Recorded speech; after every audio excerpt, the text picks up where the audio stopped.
LinkedIn hit record profits this year. Its response? Lay off almost 700 workers. https www.npr.org/2023/10/16/120615868/LinkedIn layoffs. Apparently record profits is not a good reason to maintain the way things are.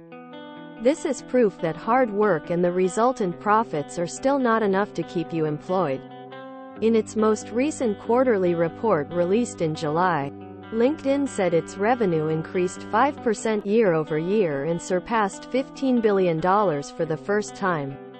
Website membership also grew for the past 8 quarters to more than 950 million accounts.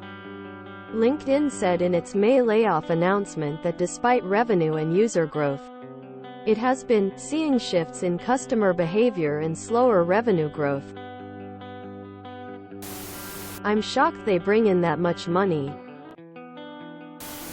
Feel bad for the laid-off employees who now have to use toxic positivity to announce that they've been let go but learned so much, and are ready for the next challenge on the platform that fired them.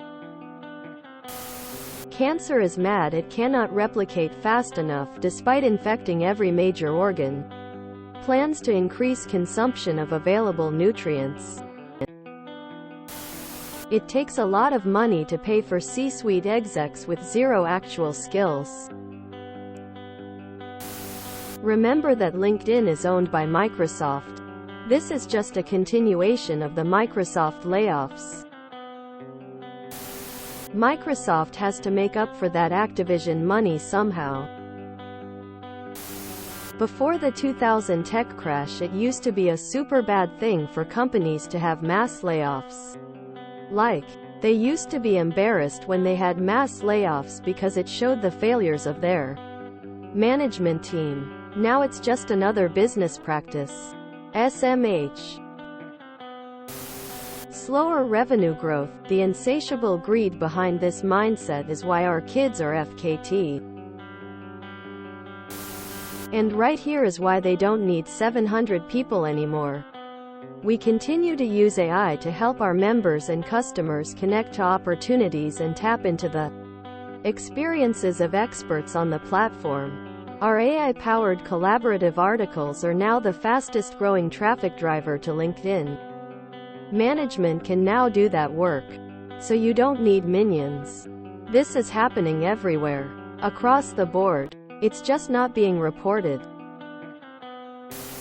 Record profits this year just means they need to beat the record next year. Because greedy shareholders are never satisfied. This will always be the case as long as corporations put profits over people. Agree? They make thousands of dollars a month from tons of companies looking for staff. Also, they got rid of their billing department, who can only be accessed via email. And they got rid of all customer service. The only department you can call there is sales, who tell you they can't transfer you to other departments. Then their billing, customer service emails only half-answer questions between responses which take 5 days minimum each time. Source: I worked with a company paying thousands of dollars a month for job postings. If there ever was an example of a company where executives are overpaid and almost everyone else gets fired, that is them.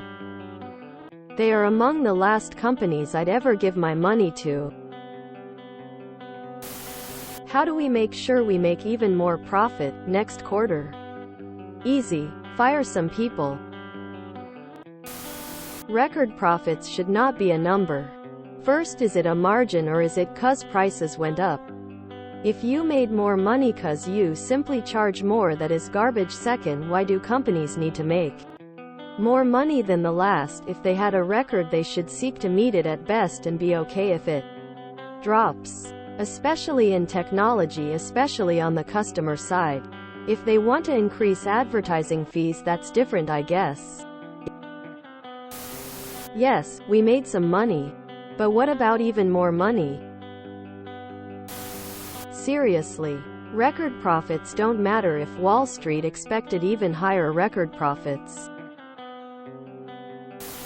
The more layoffs there are in the job market, the more LinkedIn profits from the activities of desperate job seekers. It's a vicious feedback loop. That many people worked for LinkedIn? I honestly thought it was a 100-person company that just allowed toxic CEOs to post their work harder and longer, dribble and get handjob clout from other CEOs or influencers. It's amazing how record profits isn't even enough these days. If even the rate of profit increase drops, people lose their jobs now. When is enough enough? Never trust companies, they are never fair. If you enjoyed this video, please check out our playlists full of similar content. Epicaricast is like doom scrolling for your ears. Please like, share, and subscribe.